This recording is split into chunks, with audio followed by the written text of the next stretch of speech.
क्योंकि नेताजी एक ऐसे नेता रहे जो पिछड़े समाज के लिए भगवान के रूप में वो स्थापित हुए। फिर से एक नया आगरा एक्सप्रेसवे मिलेगा, फिर से एक नया रिवर फ्रंट मिलेगा, फिर से 10-90 जैसी सुविधा मिलेगी। मान लीजिए नीतीश कुमार अभी इधर आ जाए तब क्या होगा? तब तो हमारी सरकार हो जाएगी। कि जब तक हम अखिलेश यादव जी को मुख्यमंत्री उत्तर प्रदेश का नहीं बना लेंगे, हम लोग चैन से नहीं बैठने वाले।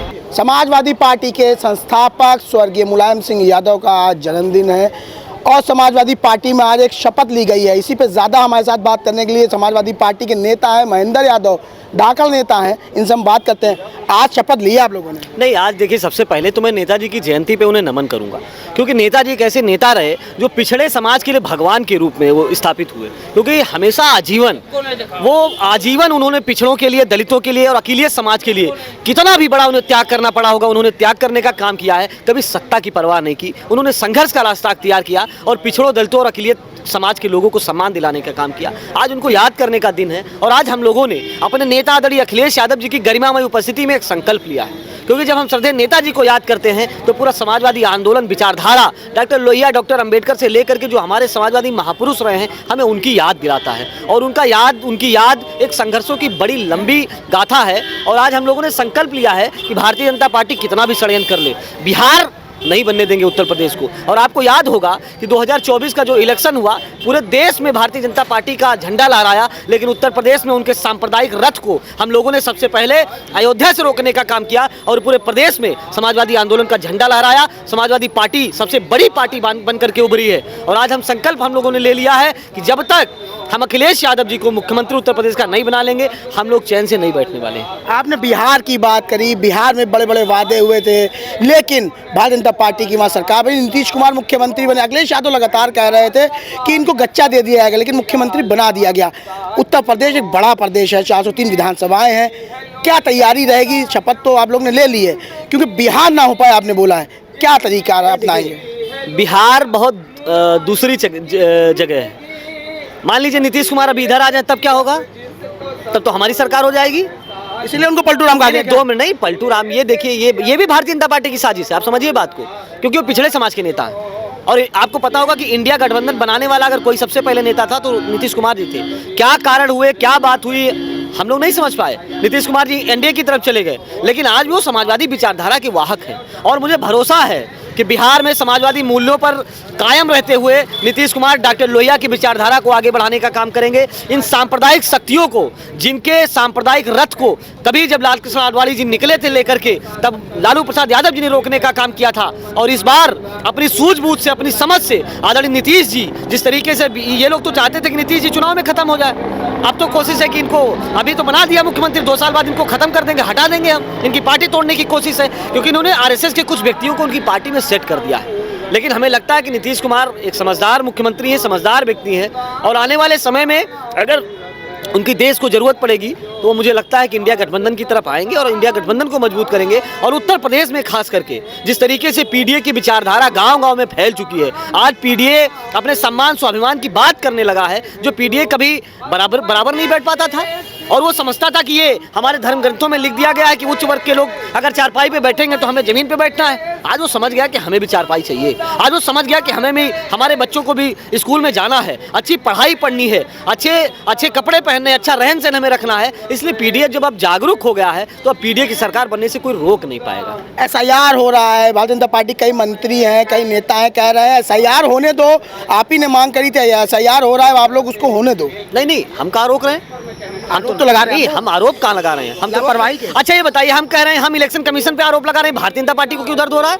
हम कह रहे हैं इलेक्शन कमीशन के अधिकारी गड़बड़ कर रहे हैं, उसमें भाजपा क्यों बोल रही है? भाजपा भी कहे कि इलेक्शन कमीशन गड़बड़ कर रहा है, क्या दिक्कत है? इसका मतलब कि बीजेपी और इलेक्शन कमीशन की सांठगांठ है, मिल करके प्रहरी बनाया तो है, मिल करके बेईमानी कराना चाहते हैं। हमारा प्रहरी हर तरीके से मजबूत है, हर तरीके से। अगर बूथ पे कोई बेईमानी होगी तो हमारा जो पीडीए प्रहरी है वो उनको माकूल जवाब देने का काम करेगा। उनकी शिकायत आज तो आपके सामने राष्ट्रीय अध्यक्ष ने कह दिया कि हमारा हर कार्यकर्ता राष्ट्रीय अध्यक्ष जिसके व्हाट्सएप से जुड़ा हुआ है, अगर कोई बात होगी तुरंत मैसेज कर देगा, राष्ट्रीय अध्यक्ष जी संज्ञान ले लेंगे। तो इसलिए बेईमानी उत्तर प्रदेश में संभव नहीं है। और समाजवादियों ने कमर कस ली है, संकल्प ले लिया है, गांठ बांध ली है कि अब 2027 में जब तक हम सरकार नहीं बना लेंगे तब तक हम चैन से नहीं बैठने वाले। ठीक है, 2024 में पीडीए की आप लोगों ने बात करी, अच्छी खासी सीटें आई हैं, फिर 27 में भी वही, तो भाजपा उस पर कह रही है, आप लोग भ्रम फैला रहे हैं। हम भ्रम नहीं फैला रहे हैं। हमने 2024 में भाजपा को उत्तर प्रदेश से बेदखल करने का काम किया है और 2027 में भी बेदखल करने का काम करेंगे।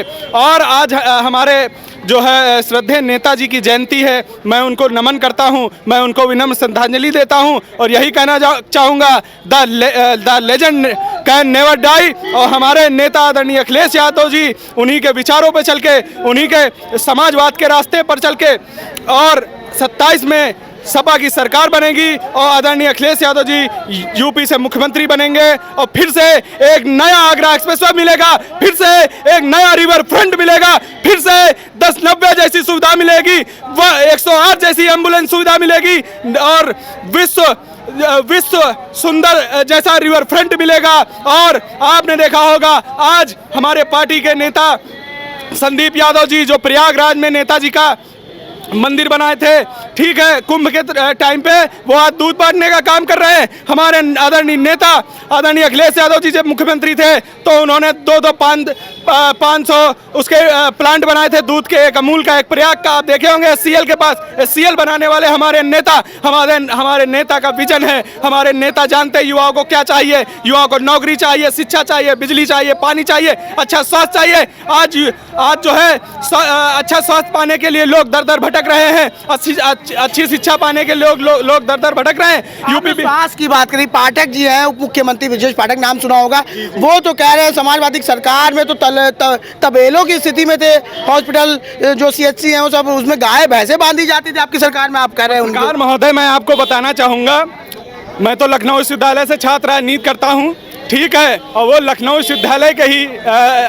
उपज हैं या कहे नर्सरी से निकले हुए नेता हैं। उनको इतना झूठ नहीं बोलना चाहिए क्योंकि उनको उन्हीं छात्रों के बीच वापस जाना है, उन्हीं नौजवानों के बीच वापस जाना है। उनको जनता माफ नहीं करेगी और 27 में सत्ता से बेदखल करने का काम करेगी। और वो स्वास्थ्य मंत्री उनको ये नहीं पता है कि आज अस्पतालों में दवाइयाँ नहीं हैं और सर्जिकल सामान नहीं है और उनसे जब डॉक्टर मांग करते हैं तो उन पे कहा जाता है तुम पे रासुका लगा देंगे, तुम ज़्यादा नेतागिरी कर रहे हो। तो ये इनको जो है जनता सत्ता से बेदखल करने का काम 27 में करेगी।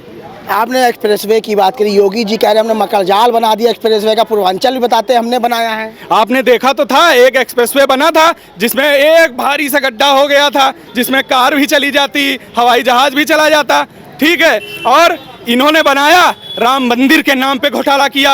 आज देखिए, आज राष्ट्रीय अध्यक्ष जी ने भी हमारे बात की कि उन रजिस्ट्रियों की जांच होनी चाहिए कि 10 मिनट पहले 2 करोड़ की और वही 10 मिनट बाद वही जमीन 16 करोड़ की, 20 करोड़ की बिक रही है, ठीक है। आपने देखा होगा अयोध्या में हमारे जो है अवधेश प्रसाद जी, हमारे सांसद, उन्होंने अयोध्या में हराने का काम किया है। ये बताइए, ना भगवान उनके साथ है, ना राम उनके साथ है, ना निषाद राज उनके साथ है, ना जनता उनके साथ है। और 2024 में सत्ता से बेदखल किया है अयोध्या से और 2027 में अयोध्या से भी और मथुरा से भी और काशी से भी सब जगह से बेदखल करने का काम समाजवादी लोग करेंगे उनको। एक आखिरी सवाल, संजय निषाद है, NDA दल के सहयोगी हैं उनके, निषाद पार्टी है उनकी, वो कहते हैं भारतीय जनता पार्टी जो है हमारी बड़े भाई की तरह है और हम छोटे भाई हैं उसके।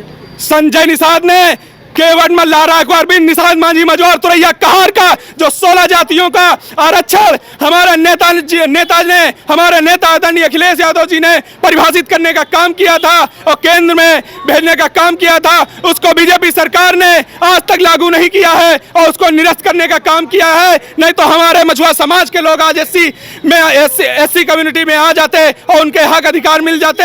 हमारे संविधान में लिखा है कि मल्लाह इतना अति पिछड़ा है, दबा हुआ है कि वो एक SC कैटेगरी से भी नीचे आने वाला है। और आज देखिए मछुआ समुदाय, आपको मैं बता दूंगा, एक मल्लाह आज ठंडक में जब सुबह और रात में मछली मारने जाता है तो उसको ये उम्मीद नहीं होती कि शाम को मेरे घर में चूल्हा जलेगा कि नहीं जलेगा। और संजय निषाद ने तो नदियों की नीलामी तक का पट्टा निकाल दिया था, वो तो इतना विरोध हो गया कि उनको पट्टा वापस लेना पड़ा। नहीं तो ये नदियों को बेचने का, मछलियों को बेचने का, और एक दिन आएगा ये निषाद अकबर बिन मांझी मजवार कश्यप कहार केवट बिंद को भी बेचने का काम करेंगे।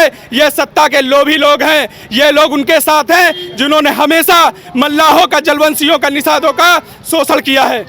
ठीक है, धन्यवाद। हमसे बात करेंगे। देखिए, ये समाजवादी पार्टी के नेता जिनसे अभी हमने बात करी, इनका साफ तौर पर कहना है कि 2027 में पीडीए की सरकार बनने जा रही, लेकिन अब ये तो वक्त बताएगा सरकार किसकी बनती है। फिलहाल बने रहिए आकाश टाइम के साथ। वीडियो नरेंद्र के साथ आकाश टाइम से मैं समीर खान, लखनऊ।